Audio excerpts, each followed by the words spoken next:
السلام علیکم ناظرین، واقعات سننے کے لیے ہمارا چینل سبسکرائب کریں اور بیل آئیکن پر کلک کر دیں تاکہ نئی آنے والی ویڈیوز آپ تک پہنچ سکے۔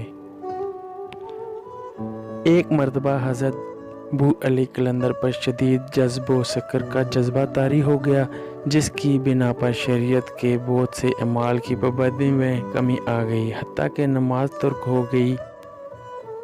لوگوں نے اس دور کے بہت بڑے مفتی سے اس معاملے میں بات چیت کی کہ حضرت ابو علی قلندر بزرگ صفت انسان ہے، اس لیے ان کا نماز ترک کر دینا اچھا نہیں، لہٰذا آپ انہیں نماز کی ترغیب دیں تاکہ بزرگی اور ولایت پر آنچ نہ آئے۔ اس حقیقت کو مد نظر رکھتے ہوئے مفتی ضیاء الدین سنانی حضرت ابو علی قلندر کی خدمت میں حاضر ہوئے اور ان سے سوال کیا کہ آپ نے اپنی یہ کیا حالت بنا رکھی ہے؟ حضرت ابو علی قلندر نے یہ فقرہ دہرایا کہ بے عیب ذات اللہ رب العزت کی ہے۔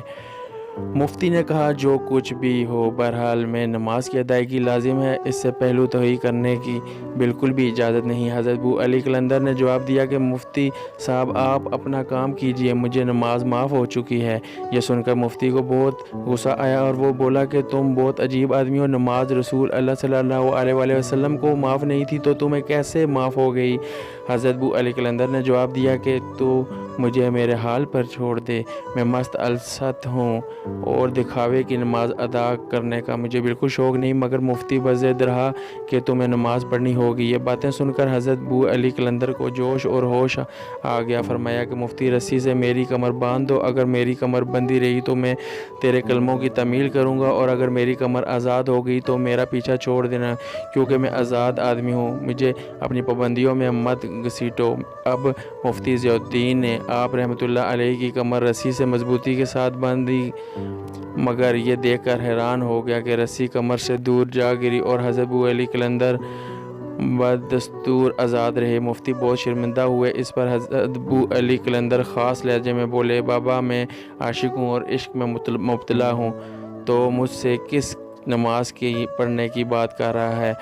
اگر تو بضد ہے تو میں تیرے ساتھ نماز ادا کرنے کے لیے تیار ہوں، نیت باندھو۔ فرض نماز کی مفتی صاحب کی خوشی دیدنی تھی کہ انہوں نے کامیابی حاصل کر لی تھی۔ اب مفتی صاحب امام بنے اور ابو علی قلندر مقتدی۔ جب نماز شروع ہوئی تو حضرت ابو علی قلندر پر استغراق کا عالم شروع ہو گیا۔ مفتی صاحب نماز پڑھا بھی چکے تھے، مگر حضرت ابو علی قلندر جوں کہ توں کھڑے رہے۔ اب مفتی صاحب نے پوچھا کہ ابو علی قلندر نماز ختم ہو چکی ہے جبکہ تم ابھی تک نیت باندھے کھڑے ہو؟ حضرت ابو علی قلندر نے جواب میں ایک شعر پڑھا جس کا مطلب حاضرین کی سمجھ میں نہ آیا۔ انہوں نے حضرت سے سوال کیا کہ حضرت ابو علی قلندر ہمیں تفصیل سے بات بتائیں کہ آپ نماز کو نیت سے آگے کیوں نہیں لے سکے؟ حضرت ابو علی قلندر نے فرمایا کہ مفتی کی گھوڑی نے بچہ دیا اور جہاں مفتی کے گھر گھوڑی اور بچہ موجود ہے وہاں گندم رکھنے والے کنواں نما جگہ بنی ہوئی ہے، لہٰذا ساری نماز میں مفتی کے دل و دماغ پر اس فکر کا ڈیرا جمع رہا کہ کہیں گھوڑی کا بچہ گندم والے کنویں میں نہ گر جائے۔ میں ایسی نماز کا قائل نہیں ہوں، میں اپنے حواس سے بیگانہ نہیں ہوں اور ایک غلام کی طرح عشق الہی میں غرق ہوں، خاموش رہتا ہوں کیونکہ غلام بولا نہیں کرتے۔ حضرت ابو علی قلندر کی باتیں سن کر مفتی صاحب بہت شرمندہ ہوئے اور وہاں سے چلے گئے۔ اس شرمندگی کے انتقام کے طور پر مفتی ضیاء الدین نے مقامی لوگوں کے ساتھ مل کر حضرت ابو علی قلندر کی ترک صلاۃ پر ایک محضرنامہ تیار کیا تاکہ حضرت ابو علی قلندر کو نماز چھوڑنے کے الزام میں سزا مل سکے۔